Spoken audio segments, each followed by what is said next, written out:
Now we have some idea about rotational motion. अब तक अपने को रोटेशनल मोशन का थोड़ा बहुत आइडिया हो गया है, और रोटेशनल मोशन में भी अपन ने रोलिंग मोशन पढ़ा है।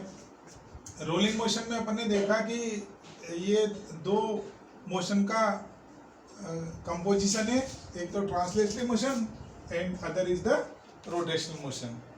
अपन ने देखा था कि जैसे व्हील की मोशन है वो एक रोलिंग मोशन है जब वो सरफेस पे चलता है।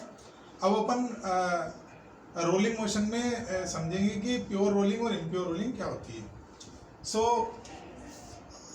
फॉर रोलिंग अपन ने देखा कि ये तो VCM है, velocity of centre of mass है, जो कि ट्रांसलेटरी मोशन है, और ये बॉडी जो है वो रोटेशनल मोशन कर रही है about the axis of rotation.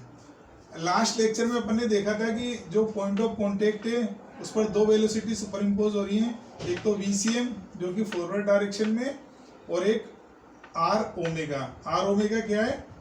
Point A की linear velocity because of the rotational motion. As such we get the result VA equal to VCM minus R omega. अब यहाँ पर दो केस हो गए। अगर VA 0 हो जाए, और VA 0 कब होगा? When VCM is equal to R omega. So when VCM equal to R omega, then VA becomes 0, and VA 0 means the point of contact is at instantaneous rest. तो जब पॉइंट ऑफ कॉन्टेक्ट A, जो भी point जो surface से touch हो रहा है, अगर वो इंस्टेंटेनियस रेस्ट पर है, और इंस्टेंटेनियस रेस्ट पर होने के लिए क्या होना जरूरी है? VCM और R ओमेगा क्या होना चाहिए? इक्वल होना चाहिए, और डायरेक्शन में क्या होना चाहिए? अपोजिट होना चाहिए। Such type of motion is called pure rolling. अब चूंकि point of contact instantaneous rest पर है, इसका मतलब है यहाँ पर जो नेचर ऑफ फ्रिक्शन है वो स्टैटिक है। ये बहुत इंपॉर्टेंट बात है। जब भी आप क्वेश्चन सोल्व करोगे तो उसमें इंपॉर्टेंस इस बात का है कि जब भी point of contact pure rolling में जो इंस्टेंटेनियस रेस्ट पर है, तो नेचर ऑफ फ्रिक्शन क्या होगा? स्टैटिक होगा।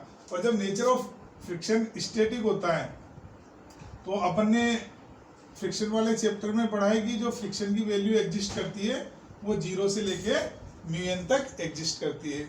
और n क्या है? Normal reaction. तो यहाँ पे एक इंपॉर्टेंट पॉइंट निकल के आता है कि जो फ्रिक्शन होता है उसका नेचर स्टैटिक होता है, और जो स्टैटिक फ्रिक्शन होता है उसकी वैल्यू क्या करती है? वेरी करती है। तो इट मे बी 0 और it may be up to μn। तो ये 0 से और μn के बीच में कुछ भी हो सकती है। तो अपन फिक्स वैल्यू नहीं बता सकते कि फ्रिक्शन की वैल्यू यहाँ पर कितनी होगी, अपने को कैलकुलेट करना पड़ेगा। अब जब अपन सेकंड केस की बात कर रहे हैं, if VA is not equal to 0, it means VCM is not equal to R omega, then it is called impure rolling. अब इम्प्योर रोलिंग में दो केस एग्जिस्ट करेंगे। अगर if VCM is greater than R omega, then VA क्या हो जाएगा? Positive हो जाएगा, और पॉइंट ऑफ कॉन्टेक्ट किधर की तरफ? स्किड करेगा, आगे की तरफ। और सेकंड केस में अगर VCM less than R omega है, तो फिर पॉइंट ऑफ कॉन्टेक्ट की वेलोसिटी क्या हो गई? Negative, means point of contact किधर की तरफ? बैकवर्ड स्किड करेगा। तो जो नेचर ऑफ फ्रिक्शन हुआ इस केस में वो क्या हुआ? काइनेटिक फ्रिक्शन हुआ।